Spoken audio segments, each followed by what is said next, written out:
Thomas Soto. Vous vous souvenez sûrement du choc de simplification, choc qui devait simplifier la vie des citoyens et des entreprises. Alors beaucoup a été fait depuis 3 ans, 450 mesures ont été prises, mais dans le même temps, Nicolas Barré, bonjour. Bonjour Thomas. La machine à produire de la complexité continue de tourner à plein régime. Oui, et c'est rageant parce que même quand la volonté politique est là, eh bien ça n'avance pas ou peu.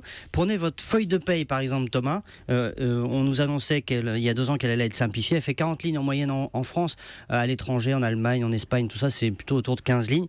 Elle a été simplifiée ? Non. Donc rien n'a changé. Autre exemple, François Hollande avait promis que pour chaque mesure administrative nouvelle, il y aurait une mesure de simplification. C'était la fameuse règle du 1 pour 1 présidentiel. Rien n'a changé, elle n'a jamais été appliquée. Même chose, une foule de petites taxes. On avait fait la liste d'ailleurs de celles qui devaient être supprimées. On attend toujours. On continue par exemple de prélever une absurde taxe sur les farines ou une taxe sur les skis de fond.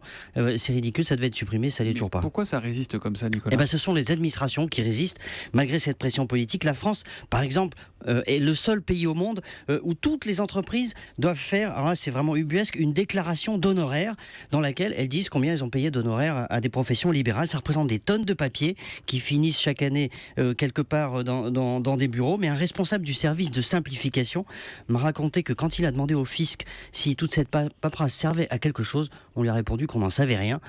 Il avait été prévu de supprimer cette fameuse déclaration. Là encore, eh bien, on attend toujours. Et alors, ce qui vous agace aussi, Nicolas, ce sont les mesures de simplification pour l'emploi qui restent lettre morte. Oui, parce que les équipes en charge de la simplification et qui, elles, travaillent très bien, avaient créé un titre emploi-service comme le chèque emploi-service, mais pour les entreprises quand elles embauchent par exemple des saisonniers. Ça devait simplifier la vie des PME de moins de 20 salariés. Tout le monde y trouvait son compte. Sauf visiblement quelques fonctionnaires du ministère du Travail qui viennent de torpiller cette mesure en autorisant le titre emploi-service depuis le 1er janvier que pour les entreprises qui placent tous leurs salariés sous ce régime, ce qui est évidemment absurde. Et voilà comment l'administration a tué une mesure favorable à l'emploi et voulue par le politique.